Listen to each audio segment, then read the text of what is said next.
Bonjour à tous et bienvenue pour les marchés en action. Je suis Nicolas Chéron, stratégiste pour zonebourse.com. Nous sommes mardi 3 mai 2022. Nous avons beaucoup de choses à voir aujourd'hui, beaucoup de pessimisme, beaucoup de mauvaises nouvelles, pas mal de nuages s'amoncellent au-dessus de nos têtes et pèsent sur les indices boursiers, les opérateurs dépriment. On va essayer donc de voir ça avec un peu de dynamisme et le sourire si possible, en espérant que de ce pessimisme puisse naître également des rebonds ou du moins des secteurs qui tirent leur épingle du jeu, certaines valeurs qui sont encore en trend following, quoi que fassent les indices. Et puis en se préparant au pire, au cas où cela dérape, au cas où on casse des supports, et au cas où il faudra, bien évidemment, pour ceux qui sont un petit peu dynamiques dans leur portefeuille, alléger les positions. Alors que, inversement, pour les investisseurs de très long terme, et notamment ceux qui font du DCA, et je pense notamment à ceux qui ont commencé l'année dernière, une baisse ne doit pas forcément être malvenue, mal vue, puisqu'on l'a vu en fin février, début mars, lorsqu'il y a eu l'invasion de l'Ukraine, eh bien, nous avons eu de beaux points d'entrée sur de beaux dossiers qui ont procuré de beaux rebonds. Donc voilà. Toujours un marché en déprime, pesant, 2022, année exceptionnelle. On a eu un mois d'avril qui est historiquement un très bon mois qui a été horrible. Faut-il sell in May and go away ou est-ce qu'au contraire, puisqu'on prend un peu les statistiques à revers, il faut rester investi au mois de mai? C'est la grande question. Demain, on a rendez-vous avec la Fed qui devrait nous apporter des réponses. Allez, sans plus attendre, on rentre dans le vif du sujet. Un avertissement sur les risques. Les informations graphiques, chiffres, opinions ou commentaires mises à disposition par Zone Bourse s'adressent à des investisseurs disposant des connaissances et expériences nécessaires pour comprendre et apprécier les informations développées. Les informations que l'on voit ici ne constituent pas des conseils en investissement. Je vous le rappelle, vos rendez-vous sur Zone Bourse tous les matins, le morning meeting d'Anthony Bondin, tous les jours Planète Bourse avec Roxane Nojac, et comme tous les mardis, on se retrouve pour notre émission hebdomadaire. Au sommaire de cette dernière, focus marché, les grands sujets, les grandes thématiques, le top flop macro pour imager, comprendre ce qui se passe en termes de flux, de macroéconomie, de perspective, et puis ensuite l'analyse graphique des indices, puis de vos actions préférées ou de certaines des actions qu'on m'a proposées et de certaines actions que j'ai sélectionnées.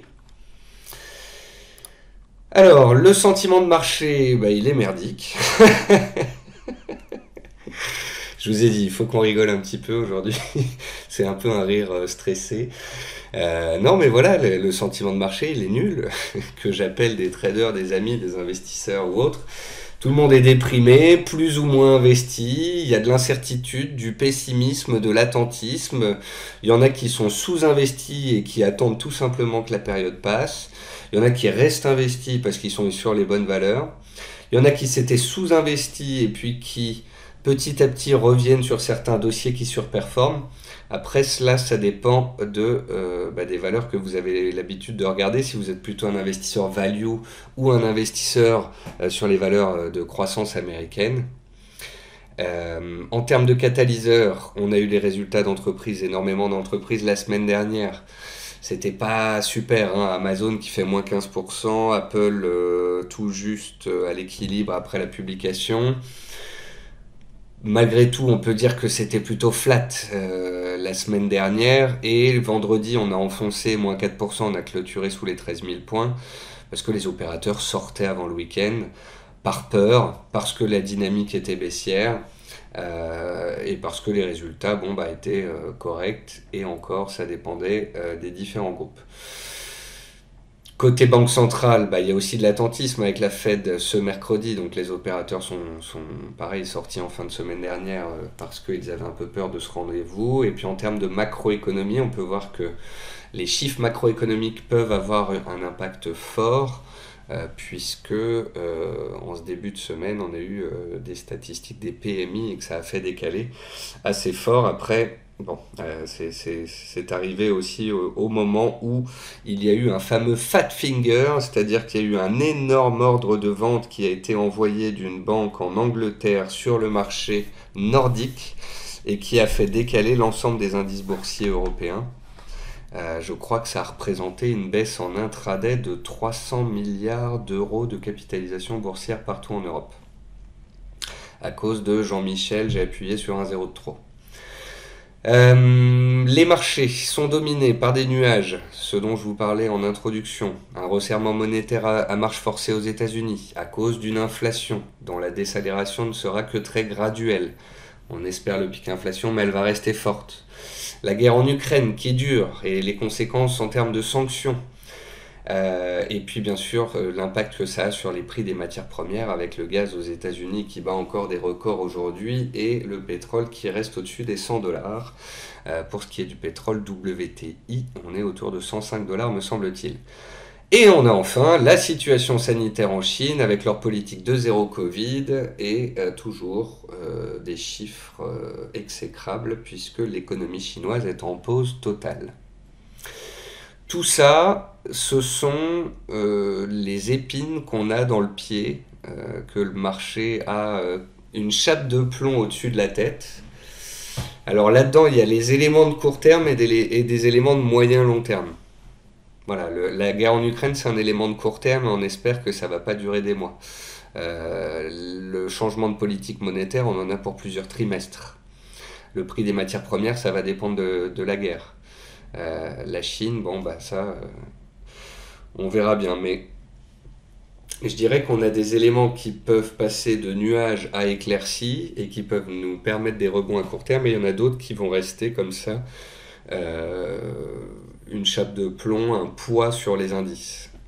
Le fait qu'on n'ait plus de QE à outrance, d'injection de la part des banques centrales, de plans de relance de la part des États, toute cette gabégie monétaire qu'on a eue en 2020-21, elle est bien finie. On en a conscience. Maintenant, si vous voulez, moi, l'idée que j'ai envie de vous faire passer, que j'essaye de vous faire passer ces dernières semaines, et même depuis le début de l'année, c'est l'idée d'un range. D'un grand range, de grandes fluctuations à la hausse, à la baisse de 20%. On a perdu 20% avec la guerre, on a reperdu 20% ensuite, on en a reperdu 10%, on est un peu entre deux eaux. La question c'est est-ce qu'on arrive à se stabiliser à plat ou est-ce qu'à cause de tous ces nuages accumulés, on fait un pas de plus dans le vide ?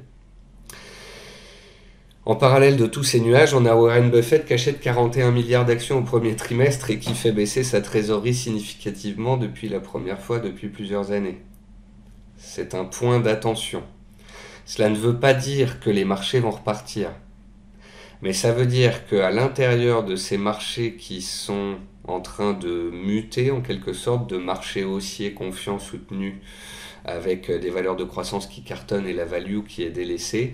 On a un marché qui est en train de se modifier et à l'intérieur de ce marché, il y a des secteurs qui tirent leur épingle du jeu, notamment les valeurs les moins volatiles et les sociétés qui donnent les plus gros dividendes, ou bien encore le secteur pétrolier. Et Warren Buffett a fortement investi dedans, notamment via Chevron.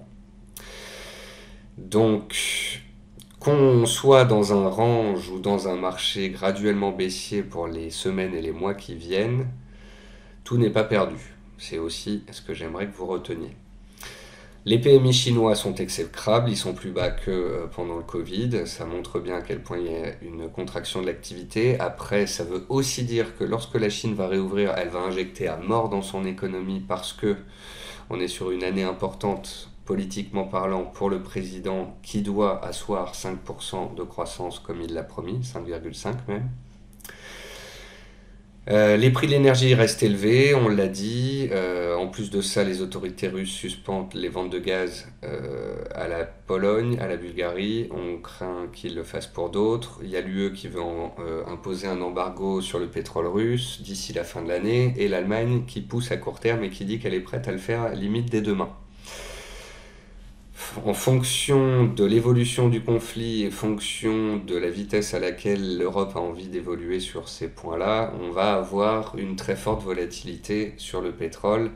Et espérons qu'on n'ait pas de nouveau une envolée à 120-130 dollars sur le WTI, sinon ça va peser sur les entreprises, ça va peser sur les consommateurs, ça va peser sur les chiffres d'inflation, donc sur les politiques de banque centrale, et on n'est pas sorti de l'auberge. Les métaux précieux, alors que jusqu'ici ils faisaient couverture, ils lâchent. faut dire que les taux réels remontent très fortement. Le marché obligataire redevient attractif. On préfère acheter des obligations avec un rendement faible qu'acheter de l'or qui n'en a pas. En plus, le dollar est extrêmement fort. L'effet couverture qu'on avait eu pendant la guerre en Ukraine s'est estompé aussi. Donc voilà ce qui a fait retomber les métaux. Et puis un dollar très fort fait que on a aussi les banques centrales des pays émergents qui en achètent un peu moins à court terme. Mais pour moi, ces baisses des métaux précieux, l'or qui revient à 1800, l'argent qui revient à 21,50 $, ce sont des zones d'achat, d'accumulation rationnelle.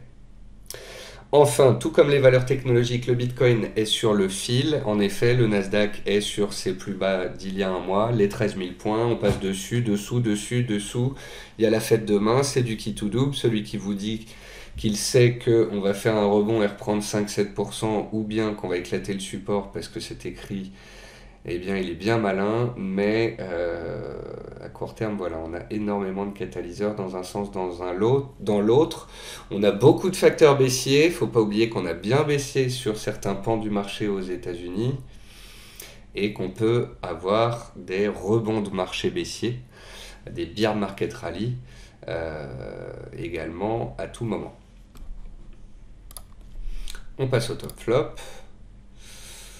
À gauche ici un graphique qui montre que 2022 connaît son pire début d'année, enfin le S&P 500 connaît son pire début d'année depuis 1939, ça vous donne un peu une idée de ce début d'année absolument exécrable. Ça c'est ce que je vous disais à l'instant, c'est qu'il y a des pans du marché qui ont déjà corrigé extrêmement, auquel Nasdaq n'est qu'à 15%, 20% je crois, 20-22% de ses plus hauts historiques, autant en backstage. 45% des actions ont perdu 50%, 20% des actions ont perdu 75%, 5% des actions ont perdu 90%. C'est un carnage en backstage. Alors le problème maintenant, c'est que c'est les grosses qui lâchent. Les Amazon, Google, Netflix et autres qui tirent. Donc il ne faudrait pas que à leur tour ce soit elles qui lâchent et que ça emmène l'ensemble. Mais c'est un peu l'unique bonne nouvelle que j'ai à vous délivrer à court terme, c'est qu'il y a beaucoup de mauvaises nouvelles. Voilà. Et de l'excès de mauvaises nouvelles et de l'excès de pessimisme peuvent naître des rebonds parfois puissants.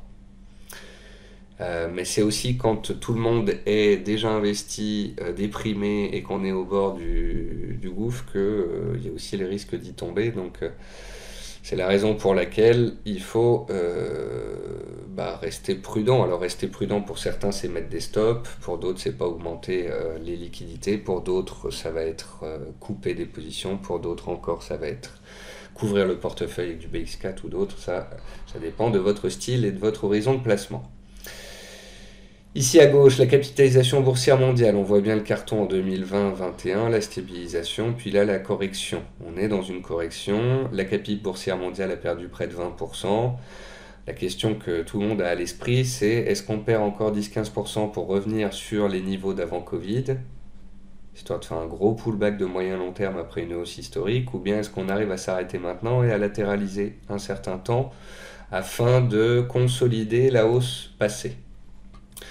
L'espoir, comme je vous le disais, c'est de toujours essayer de trouver des secteurs, des valeurs qui surperforment quoi que fasse le marché. C'est le concept du trend following. Depuis plusieurs semaines, depuis le début de l'année, c'est les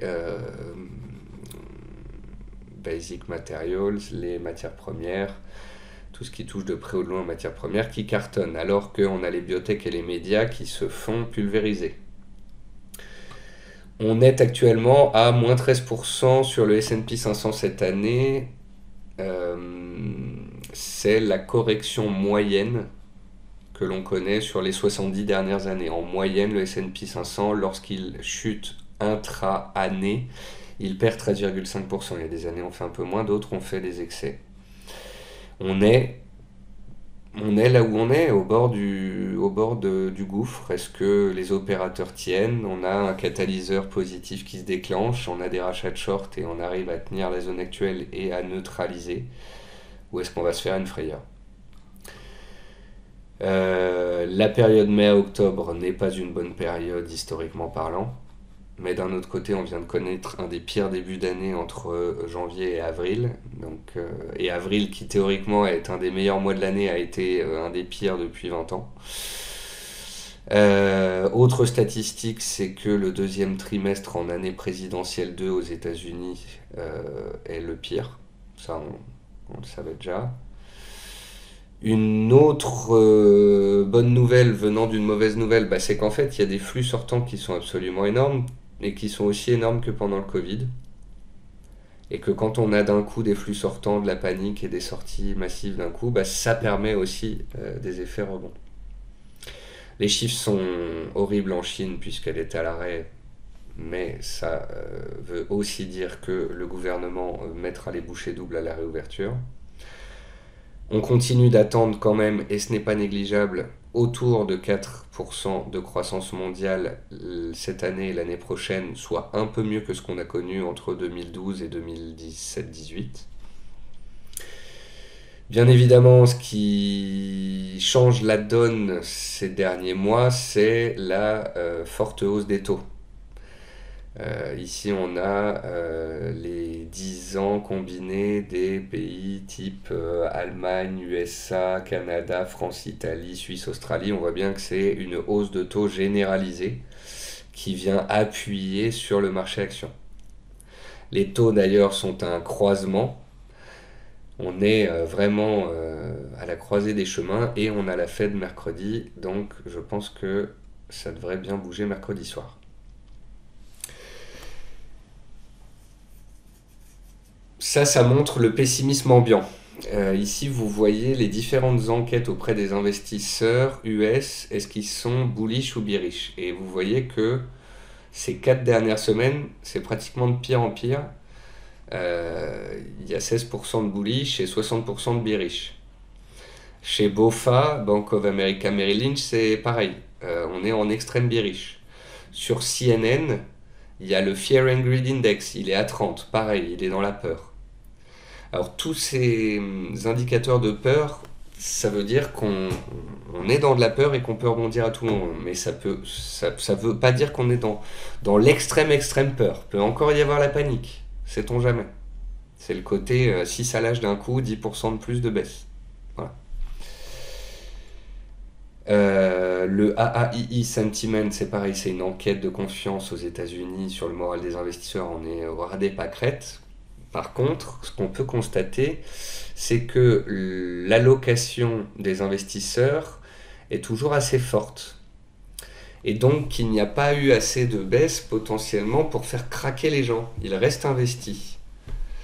Alors est-ce que c'est un changement de façon de faire des opérateurs avec des millions de nouveaux opérateurs qui sont arrivés en 2020-2021, qui ont acheté et qui ne bougent plus? Ou est-ce que ça veut dire qu'il faut que le marché craque pour qu'on nettoie un bon gros coup pour pouvoir permettre de rebondir? Voilà, beaucoup de gens parlent du pessimisme, c'est vrai que j'en vois, mais pour qu'un rebond net se fasse, il faut parfois de la panique, et en tous les cas, là, de la panique, on n'en a pas encore eu. Alors par contre, on voit des graphiques de ce type-là fleurir sur Internet avec des baisses potentielles de 60 à 90%. Voilà, c'est souvent le cas quand on fait des tops. On voit aussi ce genre de graphique là sortir à très long terme qui laisse envisager qu'on est dans une période pas facile. Parce qu'en fait, c'est un graphique qui est issu d'une vidéo récente de Ray Dalio, de Changing World Order. C'est une vidéo que vous devez voir sur YouTube qui est géniale sur depuis 500 ans les cycles qui font que des puissances deviennent puissances, puis retombent, puis que d'autres prennent le relais. Et on voit bien qu'on est sur le déclin de l'hégémonie américaine. On voit bien que dans ce cycle-là, après le top ici, Wealth Gap, c'est les différences entre les classes sociales hautes et basses. C'est ce dont je parle depuis plusieurs années. Les dettes qui explosent, l'impression monétaire, des conflits en interne. Ensuite, c'est les problèmes avec la monnaie. Voilà, on est en train petit à petit de cocher les cases d'un avenir assez incertain.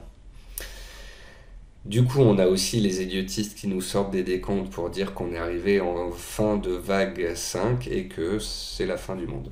Voilà. Donc vous avez d'un côté certains qui pensent que ça va être la fin du monde. Moi, si vous me demandez mon avis sur les 1 ou 2 ans à venir, je pense qu'on va être dans des larges bandes de fluctuations à la hausse et à la baisse avec des grands mouvements erratiques et que on pourra profiter en allant sur les bonnes valeurs, en étant un petit peu dynamique.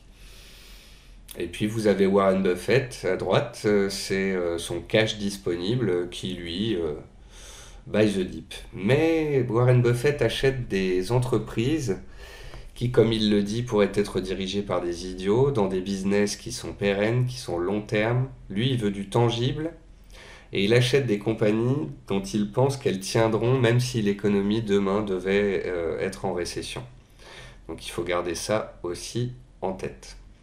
En bref, pour conclure, un univers très incertain, beaucoup de nuages au-dessus de notre tête, des banques centrales qui se retirent, ce qui explique qu'on ait perdu la dynamique haussière et qu'on soit dans un marché beaucoup plus neutre et erratique.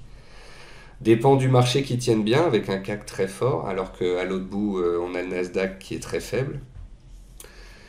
Et puis voilà, on va passer à l'analyse graphique pour imager tout cela.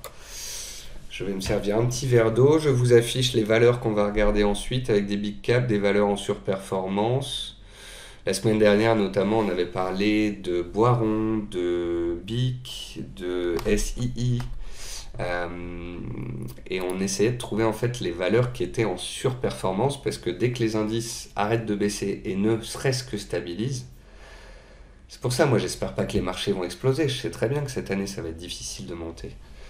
Mais je demande juste à ce qu'ils soient stables, parce que dans des marchés stables, on peut faire du stock picking, on peut aller chercher des valeurs qui surperforment, on a des valeurs en trend following qui continuent de grimper, et c'est un terreau suffisant pour l'investisseur pour se faire plaisir.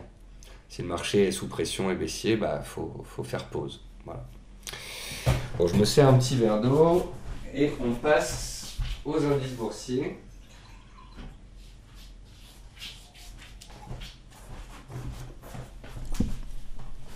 Alors, et désolé pour la pause musicale, je la fais de moins en moins parce que YouTube retoque mes vidéos, du coup je mets plus de temps à les uploader, parfois ça bloque, donc bref, je suis revenu sans pause pour le moment.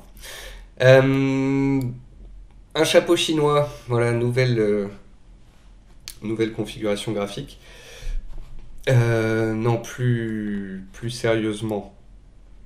Le graphique du CAC 40 image bien en fait ce changement de régime que j'ai essayé de caractériser encore une fois dans cette première partie d'émission.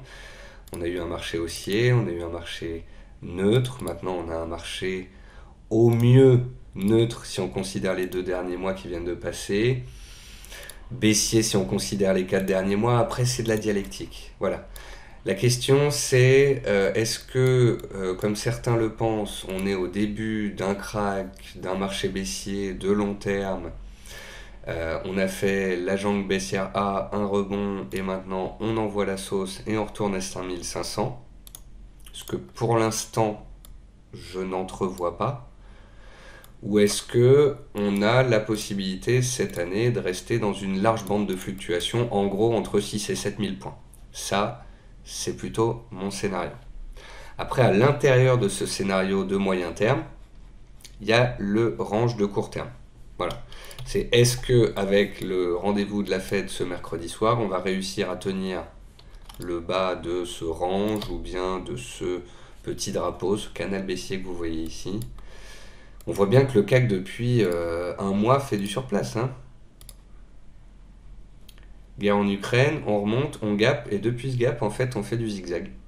Et on est autour d'un pivot, on est autour de 6450, 6500. Il y a un poids, bien évidemment, puisque les indices américains sont sous pression, le Nasdaq est sur ses plus bas annuels. Bien évidemment qu'il y a du poids, mais malgré tout, c'est fou à quel point le CAC tient. Et c'est ce qui me laisse espérer que même si le Nasdaq perd 10% de plus, le CAC 40, si frayeur des indices américains, peut, oui, aller chercher 6100, 6200. Mais je trouve qu'il est très résilient. Donc voilà, on a un environnement plus incertain, une chape de plomb au-dessus de la tête, bien matérialisée par MM200, des fondamentaux qui se sont dégradés. La question c'est est-ce qu'on lâche tout ou est-ce qu'on vivote? Et pour le moment, avec les éléments que j'ai, ma lecture, euh, je trouve qu'on vivote. Voilà. Et dans ce marché qui vivote, eh bien, je cherche les actions qui surperforment. On fait un petit tour sur les matières premières. On va regarder le silver, tiens, pour changer. Voilà, donc ça c'est l'argent métal, le silver, dans un range depuis 2 ans. Et les 21,50, 22 ont été testés une fois, 2 fois, 3 fois, 4 fois, 5 fois, 6 fois, 7 fois. Et on est sur la 8e fois. Je n'ai pas acheté ici à 22, 20 avant la Fed. J'attends de voir si avec la Fed on vient chercher le bas du range. J'attends de voir si le range casse ou non. Et si on va chercher le bas du range, qu'on y réagit positivement et qu'on redémarre, alors je verrai à ce moment-là pour ouvrir des achats. Pour ceux qui n'auraient pas d'argent en portefeuille, c'est à cette période de baisse là pour moi est une opportunité de pouvoir en acquérir. Et même si on devait sortir de ce range par le bas et qu'on devait aller à 20 $, pour moi à long terme, avoir un peu d'argent et d'or, que ce soit en ETF ou en physique, peut être appréciable. On peut regarder le pétrole. Le pétrole, il est dans cette sorte de triangle, de neutralité. Il se cherche. Il y a toujours un biais haussier, une dynamique haussière, des cours soutenus, des plus bas de plus en plus haut. Donc la hausse nous pend au nez et ce serait de mauvais augure pour la suite. Donc espérons que pour une raison X ou Y, ça n'explose pas à la hausse. Et puis le Bitcoin pour terminer. Et le Bitcoin, j'ai écrit un papier pour le média crypto The Big Whale hier soir. Il sera publié demain dans leur newsletter gratuite. Et j'ai dit dedans que je m'attendais à un range. Bah oui, parce que je m'attends à un grand range sur le CAC, je m'attends à un grand range sur le Bitcoin, je m'attends à un grand range sur le Nasdaq. Voilà, ça y est. Je me suis auto-pourri. Vous ne viendrez plus voir mes émissions dans les semaines à venir. Ensuite, ça va être l'été. Ça y est, c'est la fin. Non, mais après, voilà. Je ne veux pas être trop optimiste parce qu'il y a trop de facteurs négatifs pour être trop optimiste. Je veux pas être défaitiste. Je veux être objectif. Il y a beaucoup d'éléments qui pèsent, mais il y a aussi des éléments de rattrapage. Simplement, pour les mois à venir, je pense que ça va durer un temps. Je sens que ça va être long et pénible pour ceux qui cherchent des tendances dans un marché qui n'en a pas. Voilà. Voilà ce que je voulais dire donc sur tout cela. Ensuite, on va passer aux actions. Allez, dynamique. Hop, Carmat. Carmat, il travaille sur des cœurs artificiels. C'est une société française.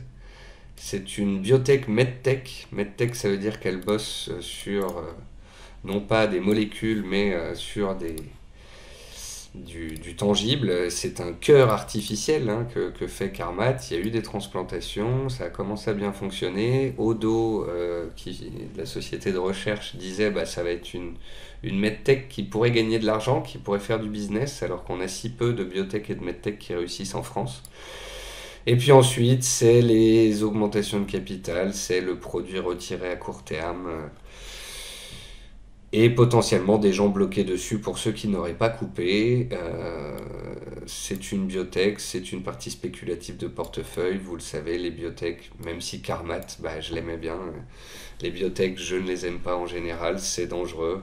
Ça arrive souvent qu'on soit déçu. Malheureusement, ici, on l'est encore. Là-dessus, il n'y a que la technique du cierge et ou de la prière. Voilà, il faut une news, il faut de l'actu positive, il faut qu'ils arrivent à rassurer pour qu'on sorte de cette dynamique baissière. Sinon, pas grand-chose à dire. Casino Guichard. C'est très baissier sur le long terme. Ça fait 20 ans que ça chute. Vous voyez que tous les supports qui étaient même tracés sur mon graphique sont cassés. Je les avais laissés, même si on m'a demandé d'en parler dans cette émission, pour que vous voyez un peu pourquoi je dis que il vaut mieux acheter des sociétés qui sont haussières que des sociétés qui sont baissières, parce que la probabilité de la continuation de la tendance, elle est très forte.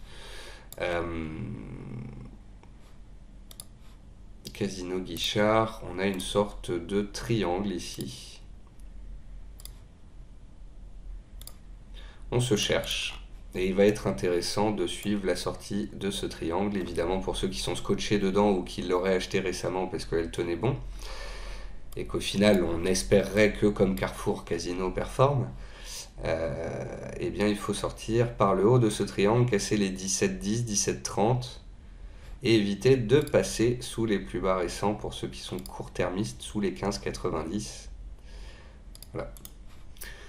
Sinon, pour ceux qui font du moyen terme et qui ont acheté bien bas, faut pas passer sous les 14,90. Voilà. En espérant qu'on aille chercher les zones de gap et les anciens supports cassés. Mais ça reste Casino. Dassault Systèmes. Alors là, c'est juste pour vous montrer, la propreté du niveau horizontal travaillé pendant la guerre en Ukraine, qui dure toujours, ok, mais l'invasion, on va dire. Et la semaine dernière, vous voyez aussi la mèche basse qu'on a eue avec le Fat Finger de lundi et toutes les valeurs qui sont tombées en séance, les grosses valeurs. Et c'est ce test de support absolument parfait, quoi. Donc vous avez un pivot extrêmement propre qui vous permet de placer un stop. Voilà. Et ça va être le cas sur Swatec, me semble-t-il, donc je le dis sur Dassault. Ça fait partie de valeurs qui ont perdu un peu de leur superbe, alors qui sont toujours haussières à très long terme, bien sûr, mais qui sont passées sous MM200 récemment. Et ce qu'on peut escompter au mieux, ou du moins ce que j'espère, un peu comme sur le CAC, c'est qu'on passe un certain temps dans ces ranges, sous la MM200, et puis qu'un jour les fondamentaux prennent le dessus et qu'on arrive à en sortir. Voilà. Le mieux que je puisse vous proposer, c'est un range sur les indices et sur pas mal de valeurs. Le pire, c'est qu'on aille faire une jambe baissière supplémentaire. Eurobioscientifique, c'est un range et il est extrêmement propre. Notez ici comme on rebondit à 17 € pile poil sur les anciens plus hauts. On repart, on se cogne la tête pile poil sur un seuil qu'on avait déjà testé. Hop, ça redescend. Hop, on touche le support, ça rebondit. Ici, c'est pas de l'analyse technique très évoluée, hein. C'est un ping-pong dans un range. Schneider, c'est un peu comme Dassault, mais en un peu moins joli. Mais dans le même constat. On est allé très haut très vite en 2020-21. On purge un peu les excès passés et on se met en situation de range. Et ce qu'on espère bien évidemment, c'est que les 120, les plus bas de la guerre en Ukraine, ne soient pas revus ni dépassés à la baisse sous peine de changer de régime et de passer dans un marché baissier long et pénible. Alors que si on arrive à rester dans ces ranges-là, on maintient la dynamique haussière de long terme et l'espoir pour la suite. Swatec, c'est pareil. Elle était superbe, elle était aussi au-dessus des mêmes 200, elle a déçu ici, le moral est cassé. Maintenant, on espère au mieux un range. Et on est dans la partie haute du range. Et on a un gap sous les pieds, ce qui n'aide pas à repartir à la hausse. Et on pourrait connaître une période assez longue là-dedans.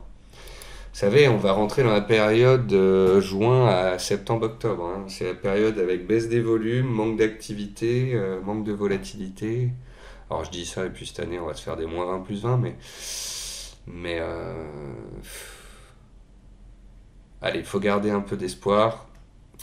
Espérons que la Chine réouvre ou que la guerre en Ukraine se calme et que ça soit un catalyseur positif. Mais bon, sinon, ça va être de la neutralité. Boiron, on en a parlé la semaine dernière. On a vu qu'elle surperformait. On a vu qu'elle était haussière à très long terme sur 30 ans et qu'à court terme, elle tirait son épingle du jeu. J'avais fait une stratégie sur zone bourse à 41 € avec un objectif à 47,50. Il a été atteint ce matin. La valeur retombe. Si je devais redonner une stratégie, et c'est ce que j'ai refait ce matin, je donnerais un point d'entrée dans la zone des 41,70, c'est-à-dire un retour vers cette zone-là qu'on vient de casser. Si on avait un pullback, en fait, on se referait le même trade. Guillemot, il plafonne, il végète. Voilà. On est dans un range. Ça paye en bas. On s'en est approché récemment. Ça tient. On vivote autour de MM200. On est un peu moins sous MM200 que sur les Schneider, Dassault et autres qu'on vient de regarder. Là, on fait du zigzag autour des mêmes 200. Bon bah c'est pareil ici, il faut juste espérer que le zigzag dure un certain temps et que quand les flux reviennent sur le marché action, quand les gérants reviennent sur les mid-cap et ou quand Ubisoft se fera racheter, étant donné que Guillemot détient beaucoup d'Ubisoft pour lui mettre un coup de fouet, voilà, on ne peut que patienter. Pour l'instant, ça reste solide. Ensuite, MGI Digital Graphique. Alors ça, c'est très peu liquide, mais je trouvais ça intéressant. Une valeur qui fait des grands écarts et qui tente, là, de changer de régime. C'était baissier, puis ça a calmé, puis ça a latéralisé, puis on essaye de casser MM200. Faut accélérer au-dessus de 38 euros. Faut sortir de cette zone de MM200 et commencer à faire des plus bas et des plus hauts de plus en plus haut, mais il y a peut-être quelque chose à surveiller ici. Ah oui, et c'est sur cette valeur-là où un lecteur m'a dit que le PDG avait fait une interview et que dans l'interview, il disait qu'ils étaient complètement opéables. Alors c'est une bonne et une mauvaise nouvelle. La bonne nouvelle, c'est que, objectivement, oui, il explique que techniquement parlant, la société est opéable et qu'elle peut être achetée. Bon, c'est mieux qu'une autre où ça ne peut pas être le cas. La mauvaise nouvelle, c'est qu'on n'aime pas généralement quand un PDG dit ça. Voilà. Parce qu'on n'aime pas les promesses de PDG sur les petites boîtes, que ce soit quand on parle de gros contrats, de levée de fonds ou d'OPA potentiel. Ensuite, Pharmagest. Eh ben c'est mignon. Pharmagest, souvenez-vous, on en a parlé il y a un mois. Elle était sous MM200. Et je disais que elle nous avait prouvé, ici, Pharmagest, autour de 68-72, qu'elle en avait sous le capot. On avait regardé en données hebdomadaires ce graphique. Et on a vu que, en fait, Pharmagest est dans un méga cycle haussier long terme, mais qu'elle avait peut-être été un peu haut, un peu vite en 2020, et que ça faisait un petit bout de temps qu'elle mangeait son pain dur. Avec ce retour à 67-68 euros, elle est revenue tester ses anciens plus hauts de 2018-2020. C'est super propre. Et on sait que les acheteurs sont là, à 68-69. Maintenant, on se dit aussi que peut-être qu'elle va pas y redescendre.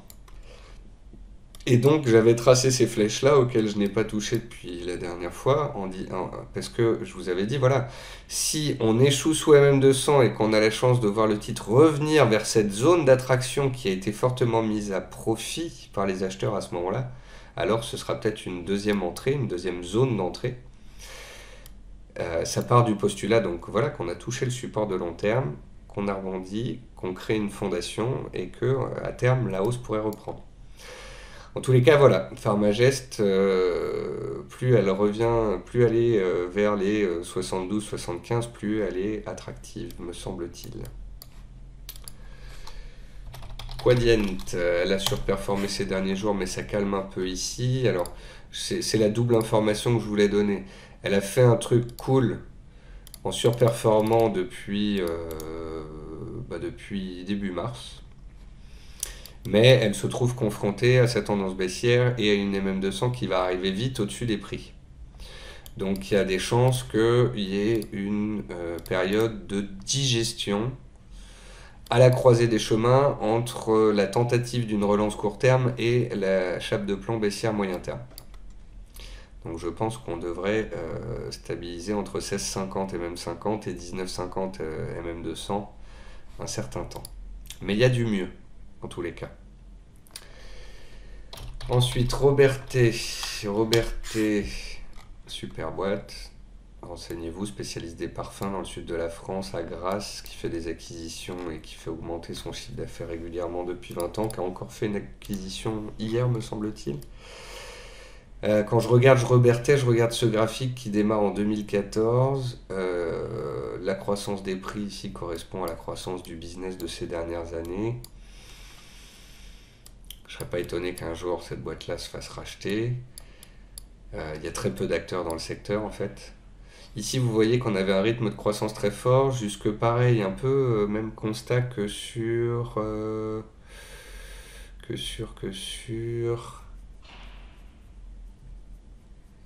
Zut. Une valeur qui est allée trop vite. Oui, Pharmagest. Un peu Robertet, c'est un peu comme Pharmagest. Robertet a explosé fin 2019 à la même manière dans laquelle Pharmagest a explosé en 2020. Et en fait, il y a un retour à la croissance légitime, moyen, long terme du titre par la suite. Donc quand elle va trop vite, trop haut, ben, ensuite elle peut connaître 2 ans de latéralisation. Puis elle retouche son trend haussier de très long terme et ben, là on espère que la machine redémarre, nous ramène de nouveau sous les plus hauts historiques, puis à terme à un dépassement. Dans un portefeuille de bons pères de famille de moyen long terme de sociétés françaises, cotées en France, PEables et OPables, Robertet, c'est un bon élément. Ensuite, on passe aux valeurs trend following, qui le sont encore plus haussières.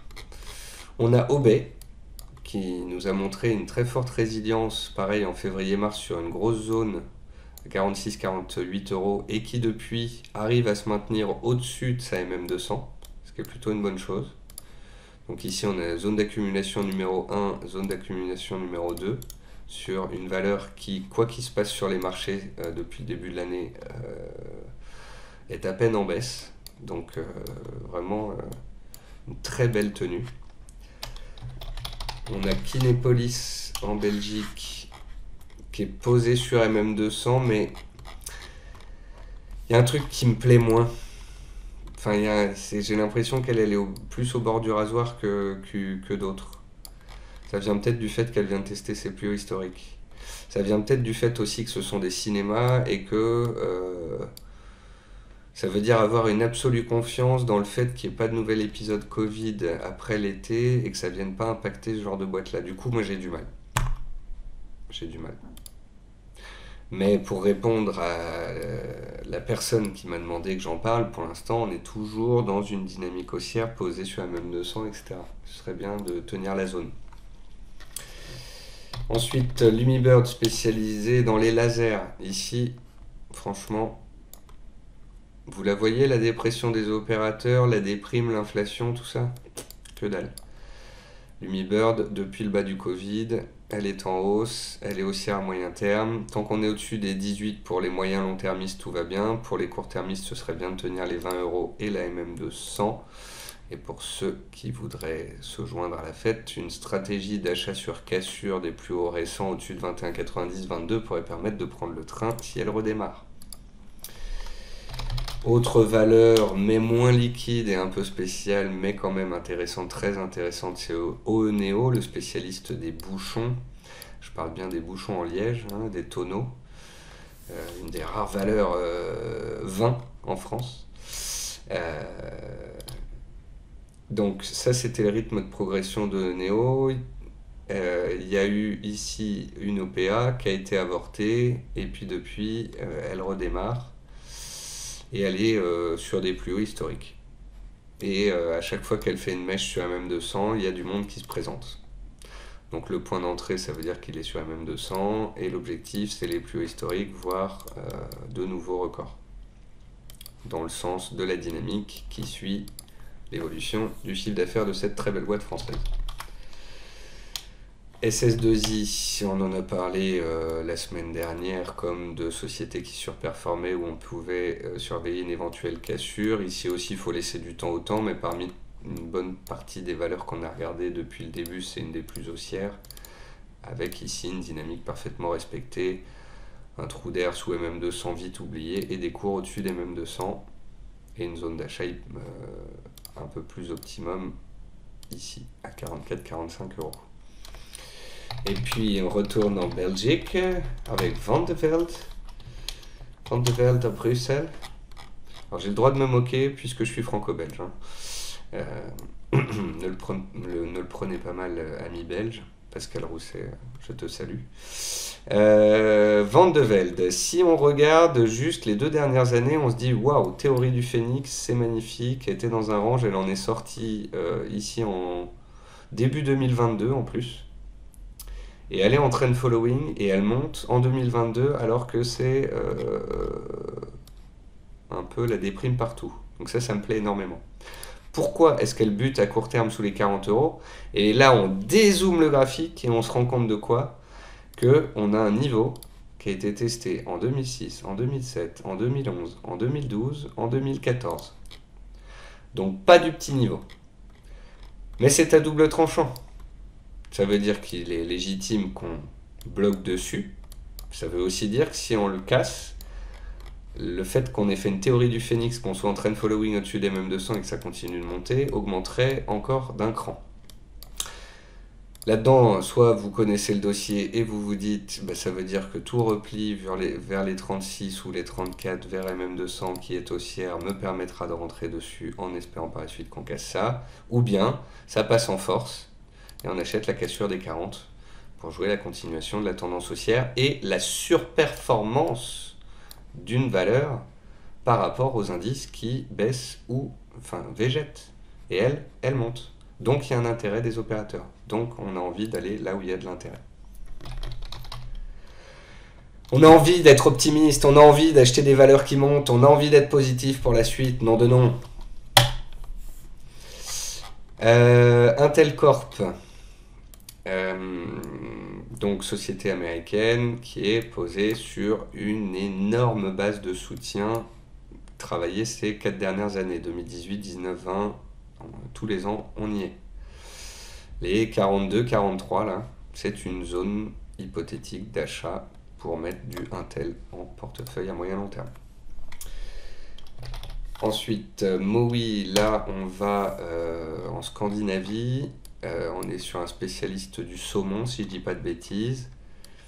Et là on voit qu'on est dans une valeur un peu extraterrestre qui fait sa vie, qui surperforme, qui a cassé ses plus hauts historiques récemment et qui en plus travaille dans la nourriture, et la nourriture dans les périodes de ralentissement économique et de dépression sociale, c'est quand même vital.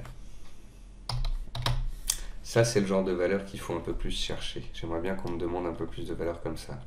La prochaine, c'est LSG, Leroy Seafood Group. Donc on est pareil dans de la seafood. Et vous voyez, on a fait un plus haut ici en 2018, un autre en 2021, et on vient de casser les plus hauts historiques. Donc la probabilité de hausse sur un titre haussier qui vient de casser un plus haut historique est encore plus élevée que la probabilité de hausse d'un titre haussier. Tout court. Et puis les cas spéciaux, c'est les deux OPA du moment. Albioma, on sourit, on est content, on en a parlé à 35, 37, 40, 44. J'ai même refait une analyse express sur Zone Bourse il y a 10 jours.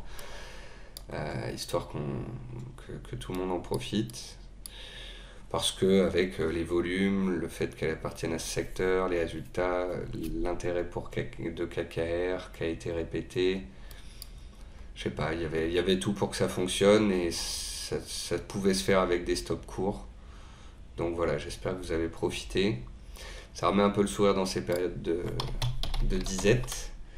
Et puis Twitter, pour finir, on me demandait pourquoi est-ce qu'elle cote sous le prix qu'a proposé Elon Musk. Bah, c'est tout simplement parce que le marché price 5, 7, 10% en fonction des dossiers sous le cours de l'OPA, parce qu'il y a des fois où on craint que l'OPA ne se fasse pas. Et je vous rappelle qu'ici on parle de Twitter et d'Elon Musk.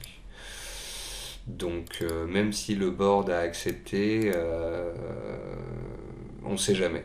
Et c'est pour ça qu'il y a une petite différence. Mais j'irai pas chercher les 5 ou 7% de différence, c'est très asymétrique comme trade en fait. Il y a un gain faible avec une forte espérance, mais une probabilité faible d'une perte élevée.